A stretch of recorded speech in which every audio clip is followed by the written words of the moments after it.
বসে থাকতে হবে, এটা কে বললো? চলেন এক মিনিট। মেয়ে যেখানে আছে সেখানে বিবাহ পড়াতে গেছে, গিয়ে বলছে অমুক নেবাসী অমুক তোমাকে বিবাহ করতে এসেছে, এত টাকা নগদ বাকিতে, তুমি তাকে স্বামী সত্ত্বে কবুল করো। তখন মেয়েটি বলল কবুল করলাম। তিনবার বলার পরে এবারে কয়েকজন লোক যেখানে বরযাত্রী বসে আছে সেখানে আসলো, এসে দাঁড়িয়ে আছে। তো বসে থাকা লোকগুলি বলছে আপনারা কে? আমরা এই বিবাহের উকিল। মেয়ে কবুল করেছে? জি করেছে। আপনারা শুনেছেন? জি শুনেছি। তাহলে বসেন। তখন বসে, এতক্ষণ পর্যন্ত সবাই দাঁড়িয়ে আছে। মনে হচ্ছে যে হিন্দুদের বিবাহ লেগেছে কলার গাছের চতুর্দিকে ঘুরে, ধর্ম পাগল হয়ে গেছে।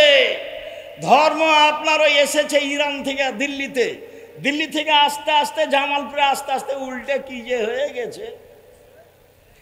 সব জায়গায় এরকমই, একটা নীতিও জায়েজ নয়, সব হারাম। দুইজন সাক্ষীকে সামনে রেখে মেয়ের পিতার সামনে খুতবা হবে, মেয়ের পিতা বলবে এই তার নাম বিবাহ, এরপরে এখানে আর কোনো অনুষ্ঠান নেই, বউ নিয়ে চলে যাবে। সম্মানিত দিনী ভাই বোন, বউ নিয়ে গিয়ে বাসর ঘর সাজাতে হবে, এ কথাই ঠিক। আসমা বিনতে ইয়াজিদ বলেন তার চাচা,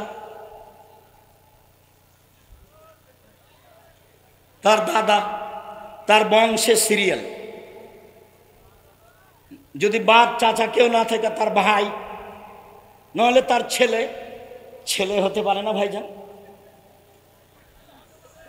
ছেলে হতে পারে, ছেলে মায়ের বিবাহ দিবে। এটা একটা কুসংস্কার যে বাপ অনেকদিন আগে মারা গেছে, এই ছেলে মায়ের বিবাহ দিবে না।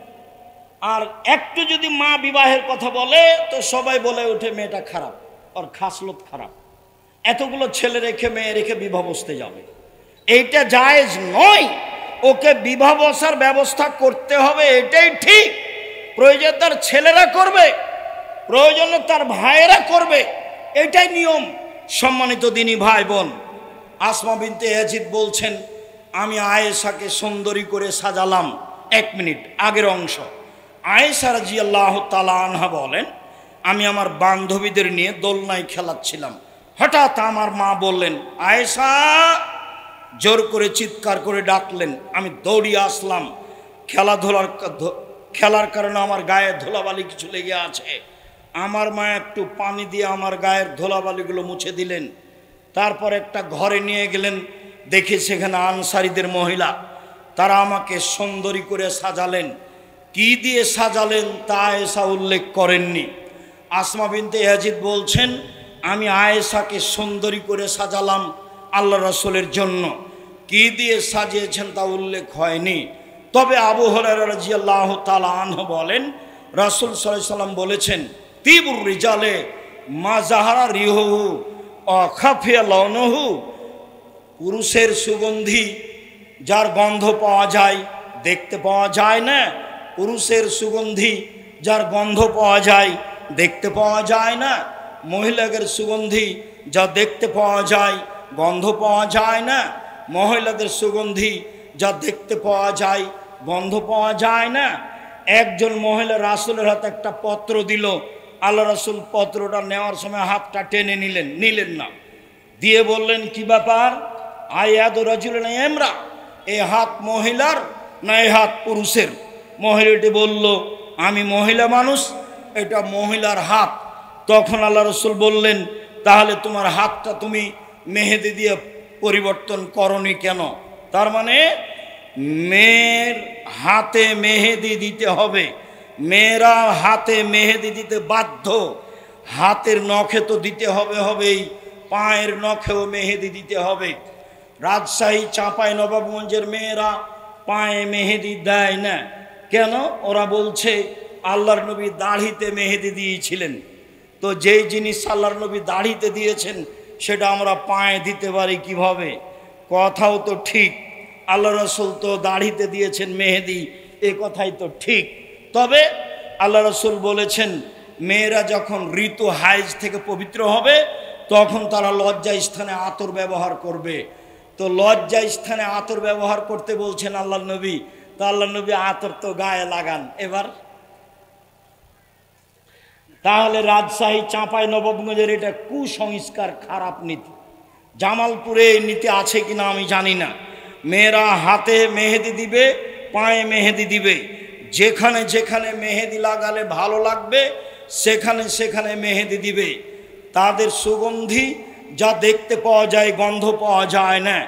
বিউটি পার্লারে যা কিছু আছে পদার্থ বৈধ হলে মেয়ে সব কিছু ব্যবহার করতে পারে, তবে সেখানে ঢুকতে পাবে না। ওই মেয়ে মানুষের সামনে তার মাথার চুল খুলে, অঙ্গ প্রত্যঙ্গ খুলে বিউটি পার্লারে বসে এগুলি ব্যবহার করা হারাম। উল্লেখ্য যে রাসূল সাল্লাল্লাহু আলাইহি সাল্লাম কয়েকটা জিনিস উল্লেখ করেছেন। পৃথিবীর মানুষ শুনে রেখো নবীগণের বৈশিষ্ট্য, পৃথিবীর মানুষ শুনে রেখো নবীগণের খাসলাত, অভ্যাস। এক, কাসু সারেব, মোচ কেটে ফেলা। মোচে ব্লেড ব্যবহার করা যাবে না, কেঁচি দিয়ে কেটে ফেলতে হবে। দুই, লোহা, দাড়ি বড় করতে হবে। দাড়ি চেঁচে ফেলাও হারাম, ছোট করাও হারাম। দাড়ি চেঁচে ফেললে চোখের পাওয়ার কমে যাবে, দাড়ি চেঁচে ফেললে স্ত্রী মিলনের ক্ষমতা কমে যাবে, দাড়ি চেঁচে ফেললে মহিলাদের সাদৃশ্য হবে। এই জন্য আল্লাহ রাসূল এটাকে অভিশাপ করেছেন, এতে মহিলাদের সাদৃশ্য হয়। দাড়ি ছেড়ে দিতে হবে, ছোট করা চেঁচে ফেলার কোনো সুযোগ নেই। তিন, ইন্তেকাসুল মায়ে, অজু গোসলের সময় পেশাব পায়খানা থেকে উঠার সময় পানি দিয়ে পবিত্রতা অর্জন করতে হবে। আগে ঢেল টিস্যু পেপার পরে পানি, এই নিয়ম মিথ্যা। আগে ঢেল টিস্যু পেপার পরে পানি, এই নিয়ম মিথ্যা। সরাসরি ঢেল দিয়ে, সরাসরি পানি দিয়ে পবিত্রতা অর্জন করতে হবে। রাসূল সাল্লাল্লাহু আলাইহি সাল্লাম পানি দিয়ে পবিত্রতা অর্জন করে হাতটা মাটিতে মেজে নিলেন, তারপরে তিনি অজু করলেন। যখন করোনা দেখা দিয়েছিল তখন করোনার জন্য অনেক প্রস্তুতি ছিল।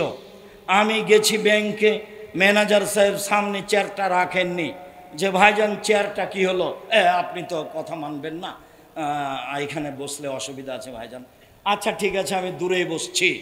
তো আপনার ঢোকার সময় আপনার ছেলেরা বলছে আমার হাতে যেন কি লাগাতে চাই। শোনেন, ইসলাম ধর্ম পাগল নয়। এরা যে নীতি পালন করছে তার চেয়ে অনেক দামি ইসলামী নীতি। তা হলো আল্লাহ রাসূল বলছেন ঘুম থেকে উঠে হাতটা পানিতে ডুবাতে পাবে না, আগে ধুইতে হবে 3 বার ভালো করে, তারপর অজু করতে হবে।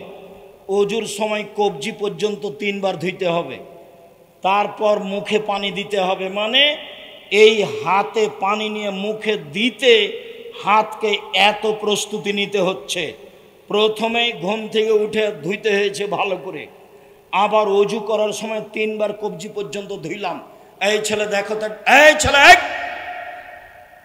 যারা আপনার পাশ থেকে উঠছে ও তো কথা বুঝতে পারে না, পরিবেশ যেন কন্ট্রোলে থাকে, এটা আপনি খেয়াল করবেন। আমরা এক পর্যায়ে, আমি তো আর আব্দুল্লাহ বিন ফজল রাহিমাহুল্লাহ নই যে ঘন্টার ঘন্টা বক্তব্য দেব, ফজর হয়ে যাবে, মানুষ বুঝতে পারবে না কখন ফজর হলো। তারা বড় আলেম ছিলেন, অনেক কোরআন হাদিস জানতেন, লম্বা সময় ধরে কথা বলতেন। অত লম্বা সময় ধরে কথা বলার আমাদের পরিবেশ পরিস্থিতি নেই। অতএব আমার দিনী ভাই বোন যে যেখানে আছেন ধৈর্যের পরিচয় দিয়ে বসে থাকেন, আপনারা আমি কিছু না কিছু উপকার করব ইনশাআল্লাহ। আবার একটু কথাটা বুঝেন, কোনই পর্যন্ত যখন হাত ধুইতে যাব তখন কি কবজি পর্যন্ত ধোয়া পড়বে না? আবার বুঝেন তো কথাটা ভাইজান, কোনই পর্যন্ত যখন হাতটা ধৌত করব তখন কি কবজিটা ধোয়া পড়বে না? তাহলে আগে আমি ধুচ্ছি, এটা কি বৃথা? বাহ্যিকভাবে মনে হচ্ছে বৃথা, জি না। এই হাতে নিয়ে পানি নিতে এই হাতকে আগে কি হতে হবে? প্রস্তুত, রেডি হতে হবে। রেডি হলো 3 বার ঝকঝক করে হাতটা ধুইতে হবে, তার নামে ইসবাগুল ওযু। এতক্ষণে হাতটা প্রস্তুত হয়েছে মুখে পানি দেওয়ার জন্য। ঘুম থেকে উঠে হাতটা পানিতে ডুবানো নিষেধ। তারপরে সুন্দর করে ওযু করবেন, 2 রাকাত সালাত আদায় করে বাড়ি থেকে বের হবেন। করোনা কিছু করতে পারবে না। ঢাকাতে এক লোককে দেখতে গেছি, তোর ছেলে মেয়ে দরজায় দাঁড়িয়ে আছে। আমাকে বলছে, হুজুর আপনি ভিতরে যান না, দয়া করে আপনি ভিতরে যান না, দয়া করে আপনি ভিতরে যান না। তখন আমি বলছি, এই শোনো, তোমার বাপের গায়ে হাত দিয়ে দোয়া পড়ে যাব। এতে যদি আমার করোনা হয়, আমি বলবো না তোমার বাপের কারণে হয়েছে, আমি বলবো পৃথিবী সৃষ্টির 50,000 বছর পূর্বে আমার ভাগ্যে করোনা লিখা হয়েছিল, সেজন্য হয়েছে। সতর্কতার কারণে যদি করোনা থেকে মানুষ বাঁচতে পারে, তাহলে ফিউচার পার্কের মালিক করোনায় মারা গেল কেন? তারা তো দেশের পানি খায়নি। আর করোনার রোগীর অবশিষ্ট খাদ্যগুলো সামনে ফেলে দিলে কে খাচ্ছিল ভাইজান? না, ফকির টকির মানুষ, ফকির খাচ্ছিল। ওকে করোনায় তাজা ঘুরে বেড়াচ্ছে। আল্লাহ রাসূল বলছেন, আল্লাহ রাসূলের কথাকে দাম দিতে। আল্লাহ রাসূল বলছেন, লাম্মা খালাকাল্লাহুল খালকা, যখন আল্লাহ প্রাণী সৃষ্টি করলেন তখনই 4টে জিনিস লিখে দিয়েছেন, হায়াতাহা, মাউতাহা, রিজকাহা, মাসায়বাহা। 1 তার জীবন, 2 তার মরণ, 3 তার রুজি, 4 তার রোগ ব্যাধি। পৃথিবী সৃষ্টির 50,000 বছর পূর্বে আমার তাকদিরের রোগ ব্যাধি লিখা আছে। একে ঠেকানোর কোনো পথ নাই, একটাই পথ, দোয়া। খুব যদি কান্নাকাটি করে দোয়া করেন, তো যেটা লিখা আছে ওটা কেটে দিয়ে আল্লাহ নতুন করে লিখে দেবেন। যেটা আপনি চাচ্ছেন সেটা খুব কান্নাকাটি করে দোয়া করলে একটু পরে আসছে সেই কথা, এটা আল্লাহ লিখে দিবেন। সম্মানিত দিনী ভাই বোন, এইবার বাসর ঘরে সাজানো হয়েছে, মা খালা ফুফু সাজাবে। বাসর ঘরে স্ত্রীর মাথায় হাত দিয়ে দোয়া পড়তে হবে, আল্লাহুম্মা ইন্নী আসআলুকা খায়রাহা ওয়া খায়রা মা জাবালতা আলাইহি। আল্লাহ, এই স্ত্রীর কল্যাণ চাচ্ছি, যে কল্যাণ দিয়ে তাকে সৃষ্টি করা হয়েছে সেইটা চাচ্ছি। অযুবকা মিন শাররিহা, তার অনিষ্ট হতে বাঁচতে চাচ্ছি। অযুবকা মিন শাররি মা জাবালতা আলাইহা, যে ক্ষতি দিয়ে তাকে সৃষ্টি করা হয়েছে সেই ক্ষতি হতে বাঁচতে চাচ্ছি। এরপরে 2 রাকাত সালাত, এরপরে দাম্পত্য জীবন। শুনুন, আল্লাহ রাসূল বলছেন, কোনো মানুষ যখন তার স্ত্রীর কাছে আসবে তখন বলবে, বিসমিল্লাহ আল্লাহুম্মা জান্নিবনা শায়তান ওয়া জান্নিবি শায়তান মা রাযাকতানা। হে আল্লাহ, তুমি আমাকে আর আমার স্ত্রীকে শয়তান থেকে বাঁচাও, আর আমাদের মিলনে যেই সন্তান হবে সেই সন্তানকে তুমি শয়তান থেকে বাঁচাও। এরপরে সকালে হবে অলিমা, 1 দিন 2 দিন 3 দিন হতে পারে। অলিমায় ধনী গরিব মানুষ সবাই থাকবে। যদি শুধু ধনী মানুষ থাকে তাহলে এই খাদ্য সবচেয়ে নিকৃষ্ট খাদ্য, এইটা ফেলে দিতে হবে, কুকুরে খেয়ে নেবে। কোনটা অলিমা ফেলে দিতে হবে? যে অলিমায় শুধু ধনী মানুষকে দাওয়াত দেওয়া হয়েছে, গরিব মানুষ নেই, সেই অলিমা আল্লাহ রাসূল বলছেন আশার উত্তম, সবচেয়ে নিকৃষ্ট খারাপ খাদ্য। তো সবচেয়ে নিকৃষ্ট খারাপ খাদ্য ওটা রাখবেন কেন? ফেলে দেন, ওটা কুকুরে খায়। নইলে ধনী গরিব সবকেই থাকতে হবে, সবাই খেয়ে দোয়া পড়বে, বারাকাল্লাহু লাকা ওয়া আলাইকা ওয়া জামা বাইনাকুমা ফি খায়রিন। তোমার উপরে আল্লাহ বরকত দান করুক, তোমাকে আল্লাহ বরকত দেখ, তোমাদের 2 জনকে আল্লাহ কল্যাণের উপরে রাখুক। সম্মানিত দিনী ভাই বোন, এবার পেটে বাচ্চা আসলো বা আসেনি, 2 জন মিলে বলবেন, এই ছেলে, এই শোনো, খেয়াল করে। উপস্থিত দিনী বোন, গল্প বন্ধ করেন। 10 বছর হলো বিবাহ, সন্তান তো হয়নি, তো ঢংও তো একটু পরিবর্তন হয়নি।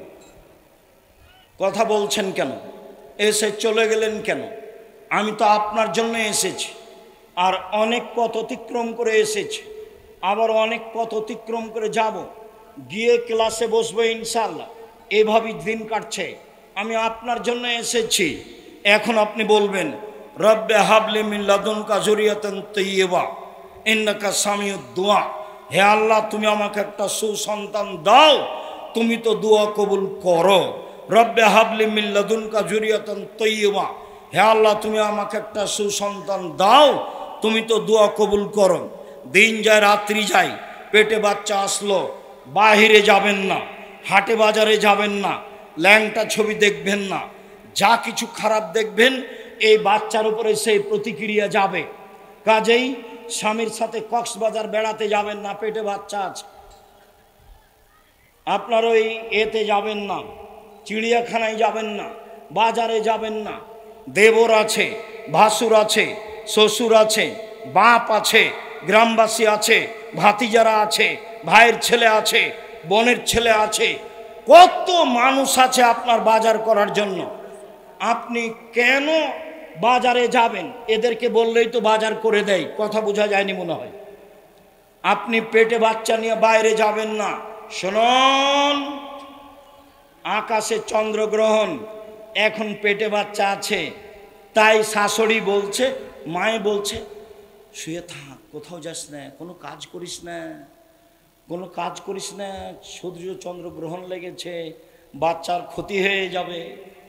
এটা হলো কুসংস্কার, নোংরা নীতি, হারাম। এগুলো পড়লেই মুকসেদুল মুমিনিন বইয়ের হেডলাইনের কথা মনে পড়ে। মুকসেদুল মুমিনিন বইয়ের একটা হেডলাইন আছে, অবিবাহিত ছেলে মেয়ের পড়া নিষেধ। তো যে দেখে সেই পড়ে, যে দেখে সেই পড়ে। কিরে কি লেখা আছে? তো লেখা আছে ওখানে, চন্দ্রগ্রহণে স্ত্রী মিলন হলে ছেলে ভ্যাং চায়, ভরা পেটে স্ত্রী মিলন হলে ছেলে টেরা হয়, সফরের পূর্বে স্ত্রী মিলন হলে ছেলে কানা হয়। আল্লাহর হস্তে শুরু থেকে নিয়ে শেষ পর্যন্ত একটা বাক্য সত্য নয়, সবই মিথ্যা। আল্লাহ বলছেন, পৃথিবীর মানুষ, নিসাউকুম হারসুল্লাকুম ফাতু হারসাকুম আন্না শাইতুম, তোমাদের স্ত্রী তোমাদের জমি, তোমাদের স্ত্রী তোমাদের ক্ষেত, তোমরা তোমাদের জমিতে আসো ইচ্ছা মতো। সকালেই কি, বিকালেই কি, দুপুরেই কি, ভরা পেটেই কি, সফরের পূর্বেই কি, চন্দ্রগ্রহণ লাগলেই কি আর না লাগলেই কি।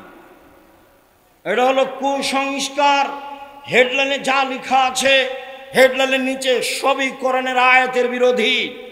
এবার বাচ্চা প্রসব সম্ভবপর আপনি ক্লিনিকে যাবেন না, স্বাভাবিকভাবে বাচ্চা প্রসবের চেষ্টা করবেন। সম্ভবপর আপনার মা চাচি দু একজন থাকবে যারা বুঝে, সারা গ্রামের মহিলা এখানে আসতে পাবে না। পর্দার ব্যতিক্রম হলে সন্তান সুসন্তান হবে না, এ কথাই ঠিক। বাচ্চা প্রসব হয়েছে, বাচ্চার পাশে আজান দিবেন, এক কানে আজান এক কানে একামাত, এ হাদিস ঠিক নয়। পাশে আজান দিবেন স্বাভাবিক কণ্ঠে। এবার পরের দিন বা তখন বা তারপরের দিন বাচ্চাকে একটা পরহেজগার মানুষের কাছে নিয়ে যাবেন, চাচা হোক চাচি হোক আলেম হোক যে হোক না কেন, গিয়ে বলবেন চাচা আমার বাচ্চাকে দোয়া করে দেন আর তাহানিক করে দেন।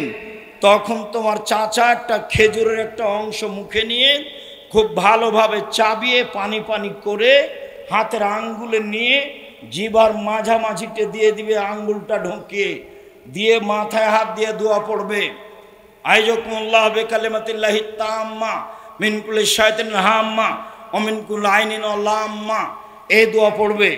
আল্লাহুম্মা ফাক্কিহু ফিদ্দীন, আল্লাহুম্মা আল্লিমহুল হিকমা, এই দোয়া পড়বে। এখন চাচা চাচি এই দোয়া জানে কিনা সেটা তো একটা কথা। দোয়ার বই তো আমি অনেক আগেই লিখেছি। 1992 সালে জামালপুরে এসেছিলাম চীনাডলিতে, হাত তুলে দোয়ার বাহাসে দেখলাম বেশ বড় বড় মাওলানা। আমি জামালপুরের প্রায় স্বভাবই ভালোবাসি।